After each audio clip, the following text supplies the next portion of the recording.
प्रत्येकाच्या मनाला असा टोचणारा म्हणू शकतो असं विषय तो म्हणजे टॅक्स. टॅक्सची नक्की व्याख्या काय सांगचाल एका सीएच्या दृष्टिकोनाने? तर टॅक्स म्हणजे असा एक पैसा आहे जे आपण गव्हर्नमेंटला देतोय आपल्या इन्कमवरती, आणि त्या पैशाचा वापर गव्हर्नमेंट करते समाज कल्याणाची कामे करण्यासाठी किंवा इतर समाजाच्या फायद्यासाठी. तर टॅक्सचे दोन प्रकार आहेत, एक डायरेक्ट टॅक्स आणि एक इनडायरेक्ट टॅक्स.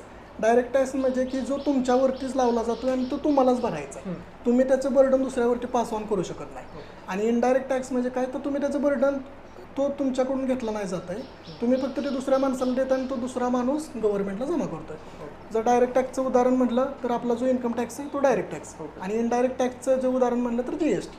आता जीएसटीच्या केसमध्ये जीएसटी हा जो फायनल कंझ्युमर आहे त्याला त्याच्यावरती ते बर्डन असतं, पण फायनल कंझ्युमर भरू शकत नाही. कारण जर फायनल कंझ्युमरने जर भरायला गेलं तर आज आपल्या भारताची लोकसंख्या 125 कोटी. मग 125 कोटी सपोज एखाद्याने चॉकलेट घेतली तर तो गव्हर्नमेंटकडे जाऊन लगेच त्या चॉकलेटवरती 18% जीएसटी नाही ना मारणार.